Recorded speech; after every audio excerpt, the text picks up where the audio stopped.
I guess in the last class we were talking about these non-ideal characteristics of the MOSFET. Okay, and we looked at almost like 10 different type of non-ideal characteristics.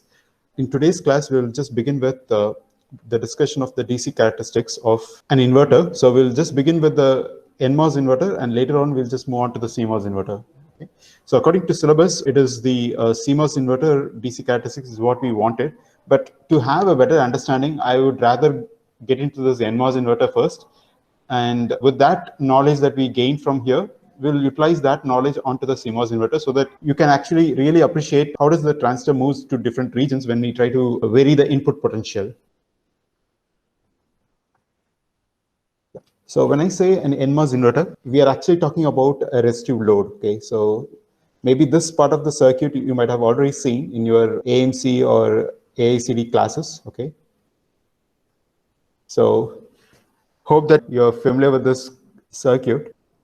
And here, let us apply some Vin and let us observe some output here as Vout. Okay. In terms of analog circuits, this can be called as a kind of CS amplifier or common source amplifier. But we are going to utilize this circuit as an inverter. Okay. And we also know that this CS amplifier is an inverting amplifier. Okay. So I think you know the meaning of this inverting amplifier means, right? So when you have a positive cycle at the input side, you end up having some sort of amplified version of the same signal, but in the opposite direction. Okay, so this is the literal meaning of this inverting amplifier. But anyhow, we will not worry about this.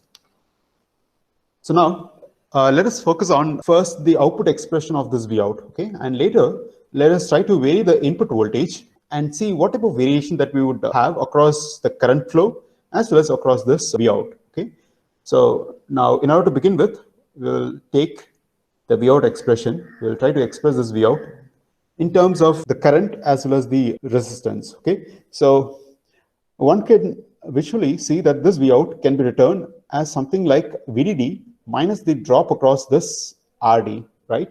So, and how I can get this drop, voltage drop? It is just by multiplying the current that is flowing through the resistance would give us the drop of this resistance. Okay. Now, having got this particular expression, let us try to see what happens when we try to vary the value of this Vin. Okay. Now, first, let us begin with a value of Vin that switches from 0 all the way to the threshold voltage of the transistor. Okay, VTN. Now, under this condition, what we know is that the transistor, let me label this one as something like M1. Okay, so the M1 would be in cutoff region, right? So based on this, one can clearly write that this current flow through this transistor can be returned as something like 0. Okay, yeah. So now that when we plug in this value of ID onto this expression of Vout, okay, maybe I could express this as something like equation number 1. Okay, so plugging in this particular ID value onto this equation number 1 would give us a Vout that is equal to VDD. Okay, so this was our first initial input condition that we are trying to apply. Okay, so the next thing is I also want to parallelly map this particular characteristic on a graph. Okay, so that it makes sense. So I would be plotting two graphs. First, I will just go with this graph, and later let me replace this graph. Okay, so I guess you know the graph of this IDS versus VDS graph, okay, which is nothing but which is also called as an output characteristic graph of NMOS transistor. Okay, and clearly the VDS of this particular structure can also be equal to the voltage Vout. Okay, so whatever the drop that I'm having here is nothing but it's the drop across the node Vout. Okay, okay, yeah. So I can even write it as Vout. And we also know that the characteristic plot. Okay, so when the value of Vn is less than VTH, there won't be any current. Okay, so this is a current graph for VGS that is less than VT, okay, or less than or equal to VT. And for other values, Okay, so let me take it as VGS1, which is greater than the VT. Okay, and these are the graphs for higher and higher values of VGS. Okay, so I'm just using this quadratic plot. Okay, so we will just take the assumption that the transistor is a long channel and we have the quadratic spacings. Okay, yeah.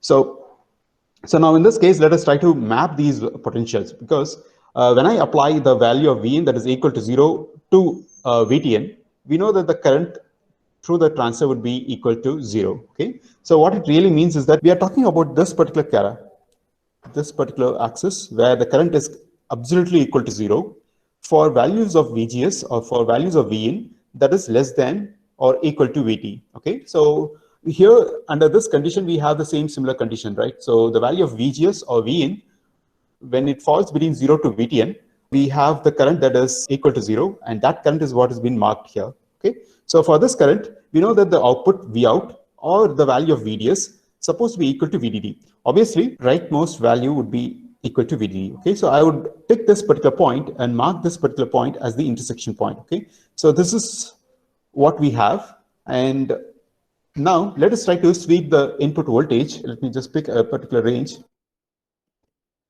So now that I'm trying to apply an input condition which is greater than VTN, but still it is not that much great than the value of VDD by 2. Okay, so under such situation, let us try to analyze the current. Okay, now what would be the current through the device? So this current will be small just because it is barely higher than the value of this VTN. Okay, so now the current is no more equal to 0, but it is small. Okay, so when I say the current is small, then we know that this Vout could be expressed as VDD minus the current times that of the resistance, right? So when this current component is small, obviously the drop across this resistance will also be quite small. Okay, so now this value that I would get for Vout would be approximately closer to the value of VDD, but it is slightly smaller. Okay, it is not exactly equal to VDD, but a value that is lesser than the value of VDD. Okay, so that is what I mean through this. Okay, so even this drop would be small just because the current is small. Okay, now let us try to pick this particular point, and let me just label that the value that I have chosen here as Vin is equal to VGS1. Okay, so based on this, we know that the current that I would get would be this current. So I would get this as my current. Okay, just because I have applied a value of VGS1. Okay, now when I try to plug in, we know that the output that we would get would be, it's a value that is smaller than the value of VDD. So due to which I have to move towards the left side. Okay, so towards this axis, I'm just trying to shift towards the left side. Okay, and this is the corresponding value of Vout that I would get, which is a value that is closer to the value of VDD, but it is smaller than the value of VDD. Okay, so this intersection point is what I would get. So now one thing that I just want to ask is that what is the region of operation of this transistor M1? Any answer for this? Linear. Okay, so one of the answer is linear. Is there any other answer? Saturation. Okay, yeah. Obviously, we have only two choices. Okay, so I just want to know how many people agree with linear or saturation. So one of the hint that I can give is you can look back into the graph that I've plotted, okay, into this graph, and let me know which particular option. So the option number A is basically linear region. The option B is saturation region. Okay, so you can just choose one among these. Yeah, so now clearly the answer B, the saturation, is right, because many a time what we assume is that cutoff means I am at this particular point. Okay, but actually the cutoff falls across this entire zone. Okay, the entire blue zone that I've activated is all cutoff. Okay, so now normally what we assume is that when the value of VDS is at 0, we assume that this particular spot that I have here is assumed to be a single point cutoff. Okay, but what I'm trying to say is that there is a range of value of VDS over which the transistor is completely cut off. Okay, Now, according to this, I could prove this particular statement that our transistor is in saturation in two different ways. Okay, one of the way is by looking at the expression. Okay, I can say that the transistor is in saturation when the value of VDS is greater than or at least equal to VGS minus VT. Okay, so now that in this case, I'm just going to remap these expressions in terms of known quantities, which is Vout for VDS and VGS for our Vin. Okay, so now that I have just slightly increased the value of Vin just a bit more than the value of Vt. Okay, and due to which this Vn minus Vt would be a very small quantity, and whereas the Vout, as I said, is a value that is almost closer to the value of VDD, which is a very large quantity. So this is one way of stating that my transistor is in saturation regime. Or the other way is by looking at this particular graph. Okay, so we know that we can just, so these are the edge of saturation conditions. Okay, so the dotted line represents the edge of saturation. So for this case, the edge of saturation would be VGS 4 minus VT. Okay, and this one, which separates the saturation from the linear, is VGS 3 minus VT. So in that way, you would have all this region of operations. Okay, so now the one towards the right side is basically the saturation region. Okay, and clearly you could see that there is an intersection point that is lying on the saturation zone. Okay, so this is the second way of realizing that our transistor is in saturation. Okay, so from cutoff, we are entering into the saturation. Okay, because usually, even when I was a student, I always think that from cutoff, we are traveling into the linear and then into the saturation. Okay, so this is the most common way of thinking how the transistor would move. Okay, but we never go for this expression of VDS. Okay, until otherwise you have some sort of load, we never worry about this VDS. Okay, in this case, the load that I have here is a resistive load. Okay, so whenever we have such load, that in turn defines the value of this VDS of the transistor. Okay, so when we take both these things into account, then what happens is that we end up landing into the region of saturation. So what I really mean is that it is from this cutoff, I'm entering into the saturation. Okay, so now let us move for different values of Vn and see what happens to our graph. Okay, so this would be my third point, where I try to increase the value of Vn that is somewhere closer to the value of VDD by 2. Okay, so now under such situation, obviously, let us take maybe our VGS2. Okay, so now that you could see that there is a kind of current that is higher in magnitude. Okay, so this current is again not equal to 0, but a little bit larger than the previous value of Vn. Okay, and due to this, our Vout, which was defined as VDD minus the ID times RD, the drop because of the large current flow will also be quite large, and due to which our Vout will be stepped down. Okay, so let us assume that this particular value that I would get is somewhere closer to the value of VDD by 2. Okay, so you don't go with this number. I'm just trying to give some sort of value for it. Okay, so this is not an appropriate condition. Okay, it depends on the transistor sizing, but we'll get into those topics later on. But as of now, let us assume that the value that I've got across the Vout is closer to VDD by 2. Okay, which is almost half the value of the supply. So in that case, I would have somewhere here, right? Because this is my Vout axis, and due to which I would have something over here. Okay, so I would get a corresponding value of current, and that current is this current. Okay, and when this current flows through the resistance RD, it creates a drop, and due to which we would get a value of Vout. Okay, so that intersection point will give us the value of Vout, which I'm just labeling it as VDD by 2. Okay, so now in this case, again, we could see that this intersection point exactly lies in the saturation regime or in the yellow zone. Okay, so due to which our transistor is still in the saturation region. Okay, so now what we do is that we'll try to increase this Vn, which is more than the value of VDD by 2. Okay, so due to which what happens is that the current ID will also be quite larger, okay, than compared to the previous current that I have. Okay, so let me just mark this current as something like this. Okay, so now this is the corresponding current for the value of VGS or for the value of Vin, that is quite larger than the value of VDD by 2. Okay, so this is the one that I'm taking it as VDD by 2, and this one is something like this. Okay, a little bit higher. Okay, now later what we do is that we'll just pick a particular value.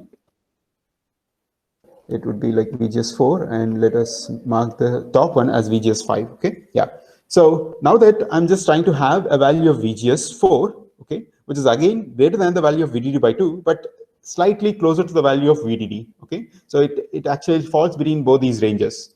So maybe let us take this value to be 3/4 of VDD, just a number. Okay, yeah, it's just a number. So let us pick that particular Vn, okay, which is 3/4 of the value of VDD, and due to which obviously the magnitude of IDD would be quite larger. So now this might be the current that flows, and now you could be able to see that this current, when it flows, it creates a drop across this RD, okay, and this drop in turn reduces the value of V out further. Okay, now that V out might end up at this particular junction. Okay, so for this corresponding value of VGS4, I have a value of V out that is exactly equal to VOV or VGS4 minus VT, which acts as a kind of bridge between the linear region and the saturation region, okay, as a kind of edge of saturation condition. Okay, now obviously in this case our transistor is still in the saturation region. Okay, my transistor is still said to be in the saturation region, and even in this previous case our transistor was in saturation region. Okay, so now as a final quantity, let us move the value of Vn all the way to VDD. Okay, now under such condition, what happens to the value of ID? We have to see, and obviously the value of ID would be a bit larger than compared to the previous value of Vn. Okay, now due to which our V out would further step down. Okay, so now when I try to move this, let us assume that we have applied a value of VGS5, which is equal to VDD, and due to which we are having a greater magnitude of current. Okay, and that current, when it flows through the resistance RD, it creates a drop and creates a value of V out. Okay, and that drop would be small, and due to which we are entering into what is known as linear region. Okay, so it is in this particular zone we are entering into the linear region. Okay, and the value of this V out that I'm getting is obviously smaller than the value of VGS5 minus VT. Okay, so under this situation, our transistor M1 was ending into linear region. Okay, so if at all, if I try to connect all of these points, we call this particular point as something known as a load line. Okay, hope that you are clear with this particular cara. So now one thing that we have observed is that the transistor M1 was traveling from cutoff. From cutoff, it ended up into the region which is known as saturation, and from saturation we end up in the region known as a linear region. Okay, so the travel is always from cutoff to saturation, and from saturation to the linear. Okay, it was not the other way, like from cutoff we are entering into linear first and then into the saturation. Okay, so in order to get rid of that particular mindset, I just took this particular example to demonstrate that the movement of region of operation is basically from cutoff to saturation and from saturation to linear. Okay, and now that when we try to adopt the same logic onto our CMOS logic, we would see the same kind of flow. Okay, either you might be moving from cutoff, saturation, linear, or the other way. Even the inverse direction is also possible. We would start from linear, we have to get into saturation, and from saturation we have to get into cutoff. Okay, so the flow is always in this particular direction. Okay, so and you cannot bypass one of the regions here. You cannot directly jump from cutoff to linear or from linear to the cutoff. Okay, it is always through the saturation you have to move on. Okay, and this is an example where it demonstrates this particular concept. Okay, so now whatever we have plotted has some 3 different variables, right? So we have a current, we have the V out or VDS, and also it has the values of Vn. Okay, so this becomes quite difficult for us to really analyze the concepts. Okay, so what we do is that let us try to remove this particular variable ID out of this graph. Okay, now when I try to remove this particular ID or the output current out of this graph, I would end up having a graph which is known as the voltage transfer characteristic graph. Okay,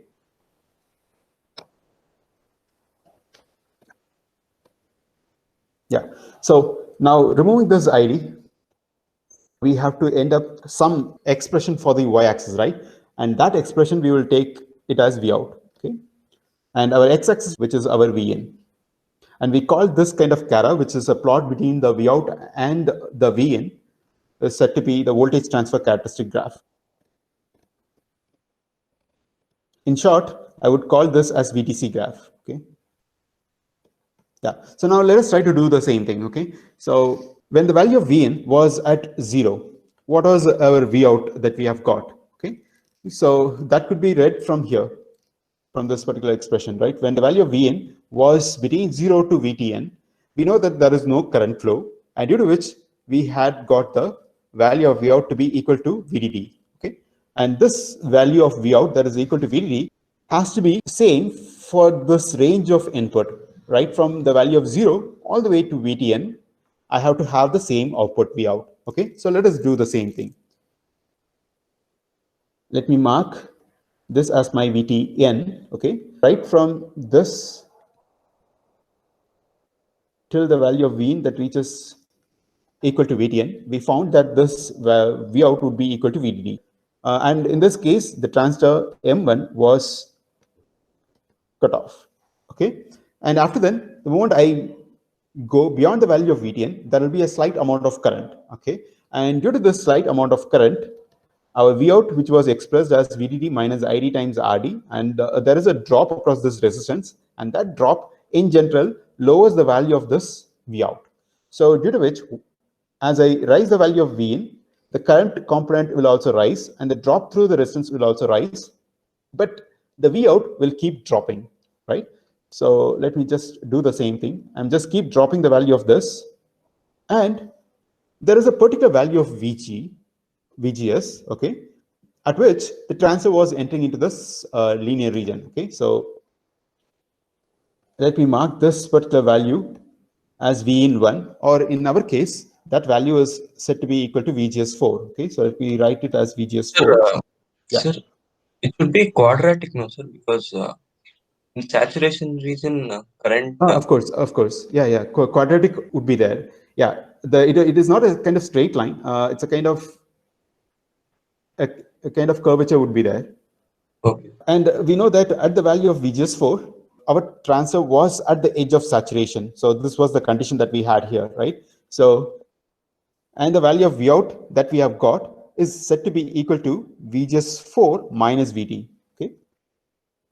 And beyond this, when I try to increase the value of VGS, our intersection point was getting into the linear region. Okay, so we were entering into the linear region, and also the V out that we are getting is smaller than compared to the previous value. Okay, so I have to reduce this V out further.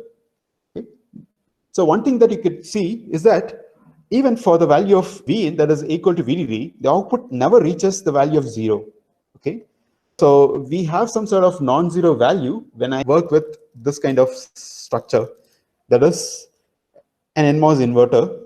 Okay, where I have a resistive load. We cannot drop this V out all the way to the value of V out. Okay, so this is not possible in this NMOS inverter. Okay, this is something like a kind of drawback. Okay, so we would end up having a small value, but that value is not equal to 0. Okay, and in this case, our transistor would be in the linear region, and this would be like in the saturation region. Okay, so hope that it is clear. It does make sense.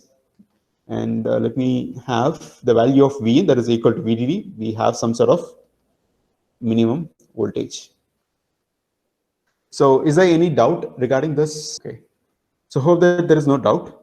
So one thing that you have to remember is that the movement is always from cutoff to saturation and then linear. Okay, and the reason why it is happening is because of this. We always assume the cutoff region is not only marked towards the origin, but the entire zone of x-axis is considered as the cutoff. Okay, so from the blue zone, we are entering into the yellow zone. Okay, because of the value of VDS that we have. Clear?